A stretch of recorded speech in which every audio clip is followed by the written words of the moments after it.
जय श्री कृष्णा। प्रिय बंधु, स्वागत है आप सभी का फिर से हमारे YouTube चैनल विद्या ज्ञान दर्पण में। प्रिय बंधु, आज की कहानी बहुत ही ज्ञानवर्धक है, जिसमें हम जानेंगे कि औरत से घर कैसे बनता है। अगर औरत चाहे तो घर को बना सकती है और औरत चाहिए तो घर को बिगाड़ सकती है। औरत ही घर को स्वर्ग कर देती है और औरत ही घर को नर्क बना देता है। तो चलिए प्रिय बंधु, आपका कीमती समय नष्ट ना करते हुए सीधे कहानी पर ही चलते हैं। कहानी शुरू करने से पहले मेरा आपसे एक निवेदन है कि आप हमारी वीडियो की समाप्ति होने तक हमारे चैनल पर बने रहें। तो चलिए अब सीधे कहानी पर पहुंचते हैं। बहुत समय पहले की बात है। एक गांव में एक जमींदार था। उसके कई नौकरों में जग्गू भी था। गांव से लगी बस्ती में बाकी मजदूरों के साथ जग्गू भी अपने 5 लड़कों के साथ रहता था। जग्गू की पत्नी बहुत पहले गुजर गई थी। एक झोपड़े में वह बच्चों को पाल रहा था। बच्चे बड़े होते गए और जमींदार के घर नौकरी में लगते गए। सब मजदूरों को शाम को मजूरी मिलती। जग्गू और उसके लड़के चना और गुड़ लेते थे। चना भूनकर गुड़ के साथ खा लेते थे। बस्ती वालों ने जग्गू को बड़े लड़के की शादी कर देने की सलाह दी। सब लोगों की बात मानकर उसने अपने बड़े बेटे की शादी कर दी, लेकिन गौना नहीं कराया। प्रिय बंधुओं, ऐसे ही बहुत दिन बीत जाते हैं कि एक दिन पड़ोस में ही एक बुढ़िया रहती थी। उसने आकर के जग्गू से कहा कि बेटा, तुमने अपने बेटे का विवाह तो कर लिया, लेकिन अभी तक तुमने गौना क्यों नहीं कराया है? अब तो बहुत दिन हो गए हैं और अपनी बहू को बुला लो, जिससे वो तुम्हारा घर देख सके। यह सुनकर जग्गू कहने लगा कि माँ, मैं भी यह चाहता हूँ, लेकिन आप तो जानती हो कि हमारे घर की स्थिति इतनी अच्छी नहीं है। मेरे बेटे के पास एक जोड़ी कपड़े भी नहीं है जिससे वो बहू को बुला लाए। यह सुनकर वो बुढ़िया कहने लगी, अगर ऐसी बात है तो अपने बेटे से कहे कि वो मेरे बेटे के कपड़े पहन जाए, उसके बाद वो अपनी बहू को बुला लेगा। वैसा ही हुआ। बुढ़िया की बात मानकर जग्गू अपने बेटे को राजी कर लेता है और उसे बुढ़िया से कपड़े लेकर अपने बेटे को बहू बुलाने भेज देता है। 2-3 दिन बाद जग्गू का लड़का अपनी बहू को अपने घर ले आता है। उस दिन जग्गू की झोंपड़ी के सामने बड़ी भीड़ लगी हुई थी। बहुत लोग इकट्ठा हुए नई बहू देखने को। फिर धीरे धीरे भीड़ छंटी। आदमी काम पर चले गए, औरतें अपने अपने घर। जाते जाते वहीं बुढ़िया बहू से कहती गई, पास ही में मेरा घर है, किसी चीज की जरूरत हो तो संकोच मत करना, आ जाना लेने।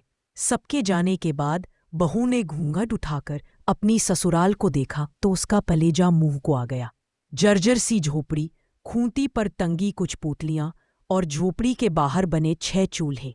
जग्गू और उसके सभी बच्चे अलग अलग चना भूनते थे। बहू का मन हुआ कि उठे और सरपट अपने गांव भाग चले, पर अचानक उसे सोचकर धचका लगा, वहां कौन से नूर गड़े हैं? माँ है नहीं, भाई भौजाई के राज में नौकरानी जैसी जिंदगी ही तो गुजारनी होगी। ये सोचते हुए वह रोने लगी। रोते रोते थक कर शांत हुई। मन में कुछ सोचा, अब मुझे ही कुछ करना होगा। तभी वो उसी बुढ़िया के घर जाती है जो कि बिल्कुल पड़ोस में ही थी और पूछती है, अम्मा एक झाड़ू मिलेगा? बुढ़िया अम्मा ने झाड़ू, गोबर और मिट्टी दी और साथ में अपनी पोती को भेज दिया। वापस आकर बहू ने एक चूल्हा छोड़ बाकी फोड़ दिए। सफाई कर गोबर मिट्टी से झोपड़ी और द्वार लीपा। फिर उसने सभी पोटलियों के चने एक साथ किए और अम्मा के घर जाकर चना पीसा। अम्मा ने उसे साग और चटनी भी दी। वापस आकर बहू ने चने के आटे की रोटियां बनाई और इंतजार करने लगी। जग्गू और उसके लड़के जब लौटे तो एक ही चूल्हा देख भड़क गए। चिल्लाने लगे कि इसने तो आते ही सत्यानाश कर दिया, अपने आदमी का छोड़ बाकी सबका चूल्हा फोड़ दिया। झगड़े की आवाज सुन बहू झोंपड़ी से निकलकर बोली, आप लोग हाथ मुंह धोकर बैठिए, मैं खाना निकालती हूँ। सब आश्चर्य में रह गए, हाथ मुंह धोकर बैठे। बहू ने पत्तल पर खाना परोसा, रोटी, साग, चटनी। मुद्दत बाद उन्हें ऐसा खाना मिला था। खाकर अपनी अपनी कथरी ले वे सोने चले गए। सुबह काम पर जाते समय बहू ने उन्हें एक एक रोटी और गुड़ दिया। चलते समय जग्गू से उसने पूछा, बाबूजी, मालिक आप लोगों को चना और गुड़ ही देता है क्या? जग्गू ने बताया कि मिलता तो सभी अन्न है, पर वे चना गुड़ ही लेते हैं, आसान रहता है खाने में। प्रिय बंधु, अपने ससुर की ऐसी बातें सुनकर बहू ने समझाया कि सब अलग अलग प्रकार का अनाज लिया करे। देवर ने बताया कि उसका काम लकड़ी चीरना है।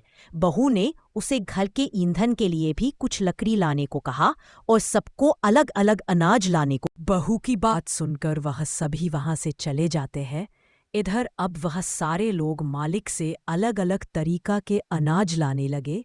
इधर बहू सबकी मजदूरी के अनाज से एक एक मुट्ठी अन्न अलग रखती, उससे बनिए की दुकान से बाकी जरूरत की चीजें लाती।